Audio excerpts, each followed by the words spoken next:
And hello once again. So this is my collection update for April. It's been a long time coming and I've had these items for a very long time.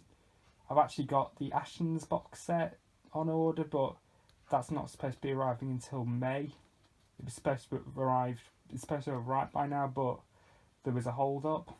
So as a result, I've just had this pile of like films and stuff, which, you know, I just wanted to put them away basically, so might as well just get it over with now. So we'll start off with the Blu-rays. First one is Coen Brothers film Barton Think. This is a Blu-ray which I think is out of print now. I got this on Amazon because for some reason it randomly popped up. New sealed, sold from Amazon themselves. So I bought it, before I had a chance to get out of print again. This is a really, really good film. I've been trying to get more into like certain directors who've been kind of neglected, and I've watched a few of the Coen Brothers films, and this one is probably my favourite. Although it's kind of either this or No Country for Old Men. It's really hard to pick. Yeah, but this is one of the Coen Brothers films that is kind of forgotten about, like when people talk about the Coen Brothers, because they always bring up Fargo, No Country for Old Men, The Big Lebowski, etc. But yeah, I'd recommend this highly. The first two acts are fairly conventional, and then it just goes completely bonkers during the third act. Here's the disc.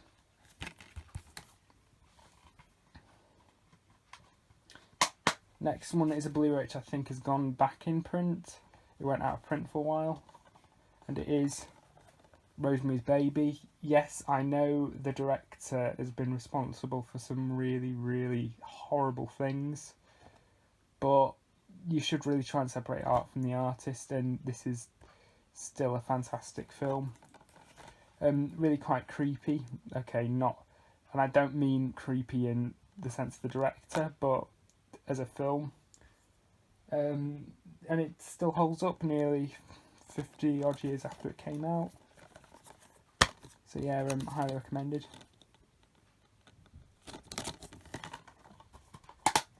Next one is another film which went out of print but Amazon had.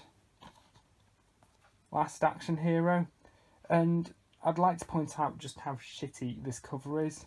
It's just a picture of Arnold Schwarzenegger with some really quite weird looking filter over it. I mean, it doesn't explain anything about the film at all.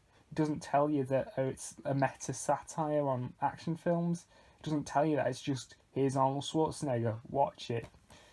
The poster artwork is infinitely superior, and they've actually used it on the back but not on the front. It's an interesting watch actually.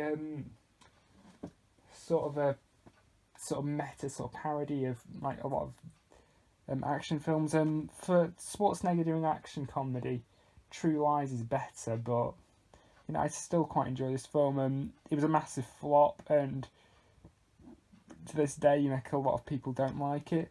But if you can find it, and it is a bit on the long side as well, and it does have a lot of wasted potential. Plus some really stupid things like Danny DeVito as a cartoon cat. Why? Why do you need to have Danny DeVito as a cartoon cat? Oh right, because of Who Framed Roger Rabbit. But yeah, here's the disc. If you can find it for cheap, I probably would say give it a go. Here's the disc. Next one is one I actually got used. In the Line of Fire with Clint Eastwood. I've not seen that many Clint Eastwood films. I've seen this, the Dirty Harry films, and High Plains Drifter. But yeah, it is a bit on the cliched side, this film, but it's absolutely fantastic. I would recommend it. It's one of the 90s sort of action films which is generally quite overlooked.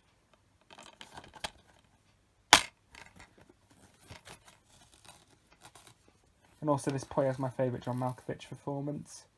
I've not seen John Malkovich in that many things, but this is probably my favourite thing he's in. Here's the disc. And inside we have Blu-ray Experience More with Blue. This Blu-ray is quite an early title. Let me see, when did this Blu-ray come out?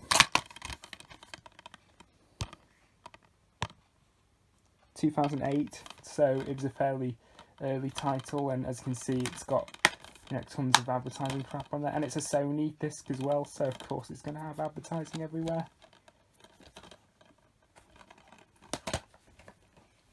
Next to the final two Blu-rays are actually both Criterion Blu-rays, because HMV had a Criterion sale.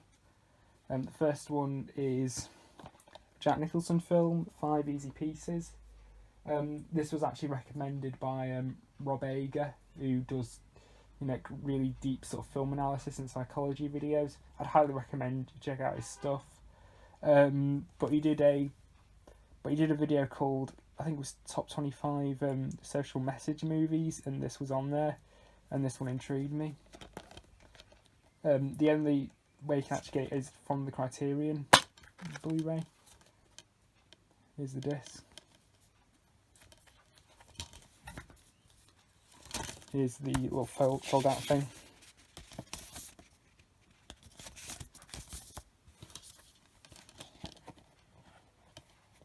But yeah, I'd say this is actually a pretty good film. I might need to watch it again at some point, but you know, from what I saw, I did really enjoy it.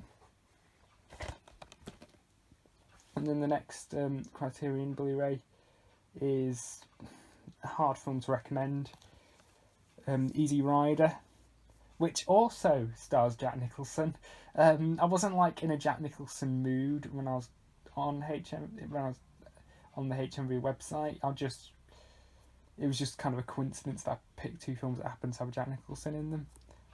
But this obviously was a massive, like, it's a cult film, and it's and it's like about counterculture and stuff. So I suppose if you're into like counterculture and even into like hippies and stuff, then you've probably already seen this film. But it's okay.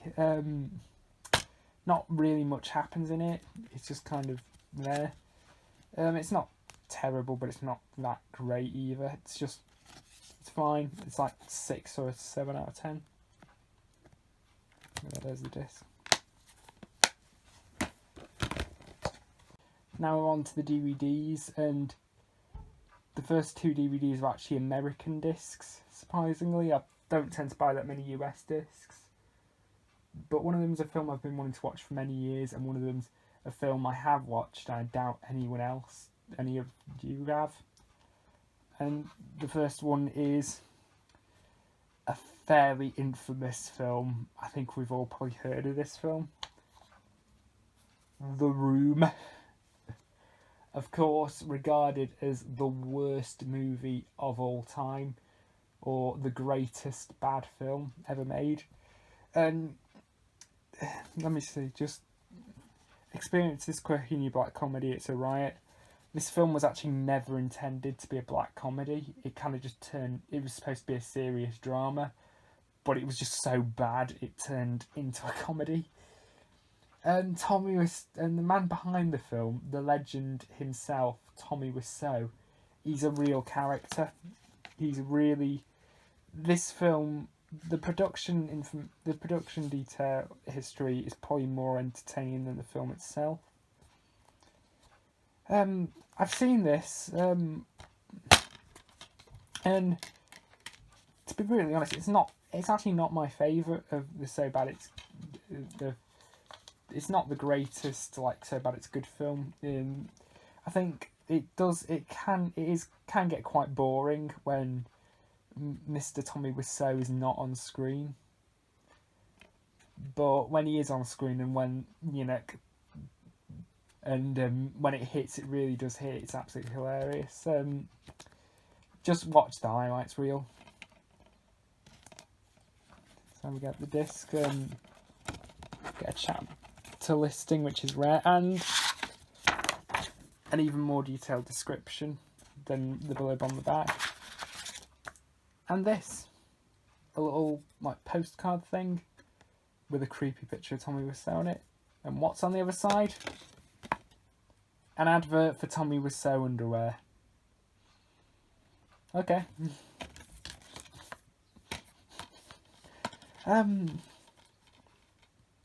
But yeah, this film, there was a book that came out called The Disaster Artist, which was written by Mr. Craig Sestero, who played Mark in the film. And I've never read it, but I really want to read it. And there was a film and there was an adaptation of that book with James Franco. And what's funny is, in the UK, or anywhere outside the US, you can easily get The Disaster Artist, you know, on Blu-ray and stuff, but you can't get The Room because Tommy Wiseau released this himself. He never distributed it outside the US, so you'd have to import it, which is what I did. That the only sort of proper legal way you can watch it in the UK is to attend one of the midnight screenings, which they used to do them quite regularly. I don't know if they're doing them now, obviously, but it's recommended you first watch this film in isolation, because going to a midnight screening you can barely understand what's going on, because it's just people like throwing plastic spoons at the screen and quoting the film at the top of their voice. It's definitely a participation movie. Yeah, if you watch it on your own, you probably are going to get bored and quite frustrated. But I think if you can get a good group of friends and a couple of drinks, then, you know, it gets comedy gold. But what's nice about it is, despite the fact that it says Region 1 on the back, it's actually not Region 1, it's Region 0. So I was quite amazed myself when I put this into my laptop and it just played fine. So, you know, it works on all my DVD players. Next one is another US title, another Region 3 one, and another film with, I don't think it really has that much of a reputation, sadly, but it's possibly one of the strangest movies ever made. And it is Mystics in Bali. I watched this with a group of friends last year. It is absolutely insane and absolutely hilarious. It's on YouTube, actually. I would highly recommend it. It's probably one of the... If you watch this movie, your life will be changed forever. The DVD is quite expensive. I think I paid a little bit too much for it, but you know, you're never going to find this for a decent price. But yeah, the cover kind of explains it all, really, because it's an Indonesian horror film, and it's about this piece of Southeast Asian folklore, and what it is basically a floating vampiric head with like the entrails still attached. It's insane. It's even more insane than the cover. And apparently this film was made in Indonesia and aimed at Western audiences. But I don't think anyone would understand it.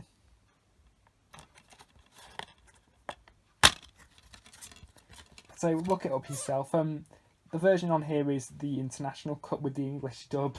And the English dub is one of the funniest things ever recorded. Because not only do the voices not match at all in the slightest, but also the actors just sound incredibly disinterested. Like they were just taken off the streets and just given a script and said, read this.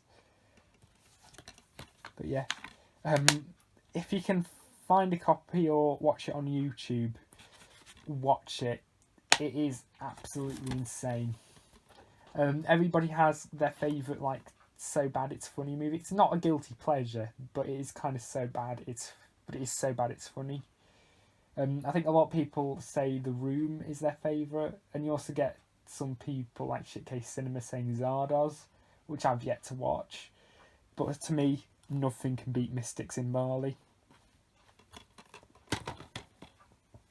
So the final two items are actually two box sets. The first box set is the complete series of Millennium from Chris Carter, creator of the X-Files. This was another series. This was obviously done by the creator of the X-Files. This was kind of its own thing, although it's a sister show actually, because both shows take place in the same universe, and there were, you know, crossover episodes with the actual X-Files. This one was sort of like about, you know, murders that have a bit more of a supernatural element to them. I've heard this one's a lot more grim than the X-Files is, because obviously it's an 18. A lot of the episodes are 18. I think X-Files only one episode is an 18. But this one, I think a lot of the episodes are 18. This set is out of print. And so I actually got this used. Which, I mean, is okay. I don't mind buying new stuff, so it depends, really.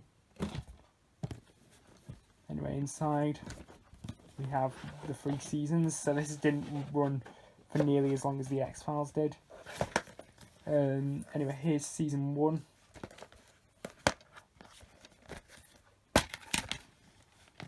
And inside I would just get a leaflet, look like an episode guide.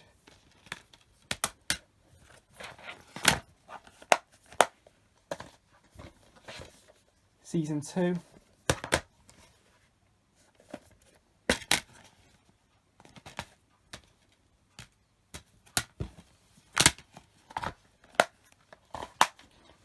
And then finally, season 3.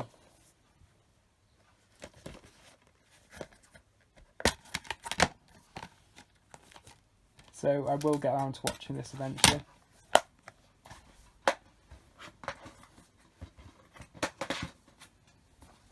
And then the final item is actually a birthday present, because my birthday was a couple of weeks ago. And it's possibly the last thing I was expecting to ever get. And it is absolutely amazing. And it is,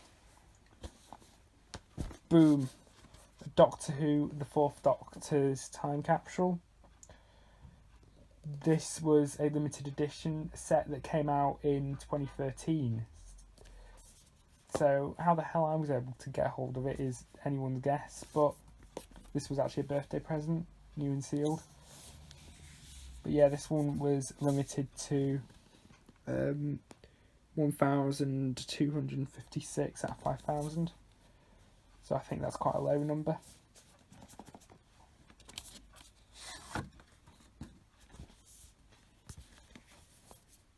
But yeah, inside we have this nice picture of Tom Baker, it's the 4th Doctor.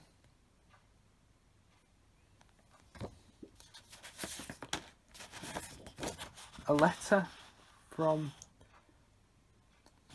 written by Tom Baker. It's really quite a rambly letter, really quite informal.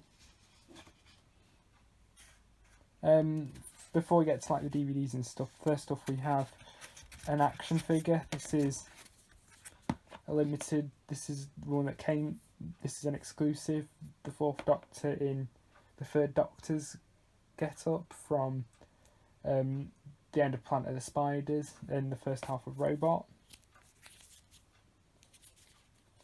So yeah, that's really nice. And a toy sonic screwdriver. So, and what's nice about it?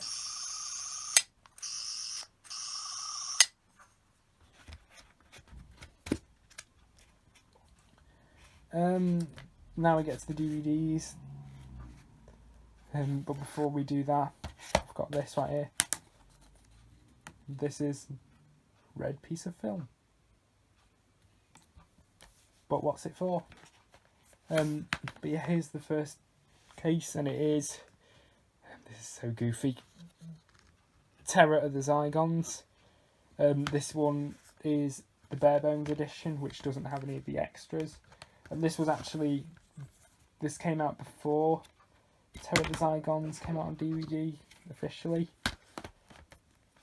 That I forgot to bring it up. My I already have Terror of the Zygons, I'll show it to you, just give me a sec. So anyway, here is my copy of Terror of the Zygons. Mine is obviously, you know, the proper release. It has, you know, the special features, and it's 2 discs. But this is the first pressing. Here's the disc.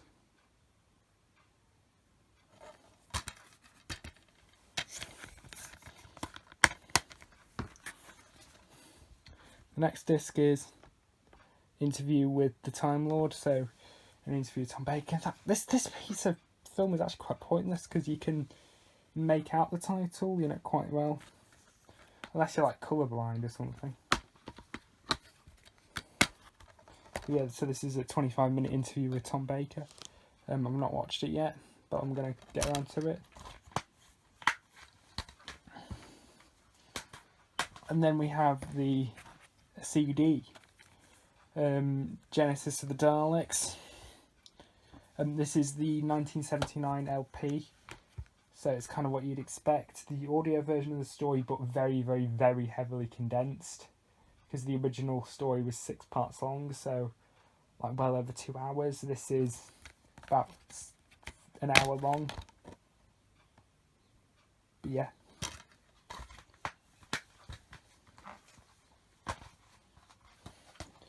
Then we have a book.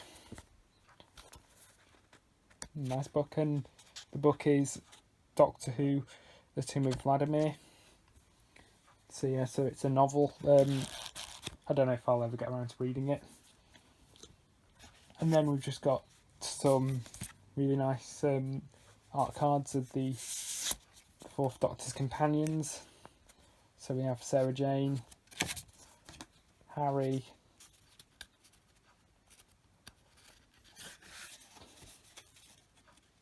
sorry, it's slightly hard to do it at this angle. Leela, K9,